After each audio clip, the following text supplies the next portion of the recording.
Masih berkaitan dengan sholat tadi, Ustaz. Ketika kita sholat di sebelah kita atau di hadapan kita ada orang yang tiba-tiba terjatuh atau mungkin dia pingsan, mana kita dahulukan, Ustaz? Meneruskan sholat atau menolongnya? Ya, makanya perlu dilihat, diperhatikan terkait masalah untuk antara menolong orang atau melanjutkan sholat. Kalau seandainya kondisi orang itu sudah dalam kondisi darurat, terkadang gara-gara nggak ditolong bahkan sampai akhirnya harus kehilangan nyawanya, maka demikian wajib membatalkan.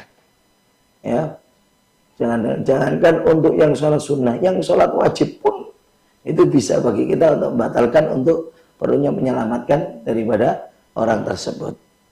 Ya, berbeda kalanya kalau seandainya itu adalah enggak, dia cuma terjatuh tapi enggak ada masalah, cuman masih bisa karena ini. Nah, kalau itu adalah untuk sholat fardu, bisa kita dengan mempercepat sholatnya, atau kita selama memungkinkan ya, untuk dalam menolong itu, kita mufaroqah dan mempercepat sholatnya kita dengan tidak mengikuti kepada imam, maka itu lakukan. Ya, maka itu lakukan untuk menghindar, karena memang kan secara hukum asal membatalkan daripada sholat wajib, untuk sholat wajib ya, kalau nggak ada uzur atau darurat itu hukumnya adalah haram.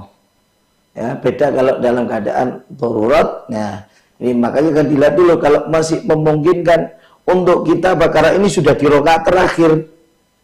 Ya, tinggal sebentar aja kita bisa mempercepat dengan cara apa? Mufaroqah dulu, pisah, niat pisah daripada imam, kita teruskan sholat itu untuk kita cepat sampai kemudian kita segera menolongnya daripada orang yang terjatuh. Ya, itu kalau masih memungkinkan itu lakukan. Kalau sudah enggak, ini bisa jadi tambah apa?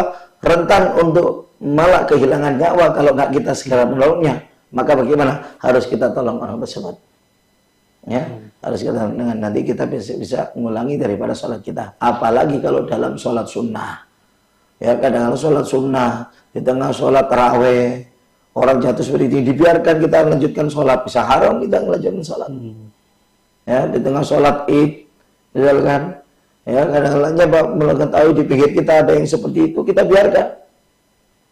Sampai nunggu sampai agak lama kita salam gini, ya. Kita dapat akhirnya sudah kehilangan nyawanya. Nah, ini anaknya.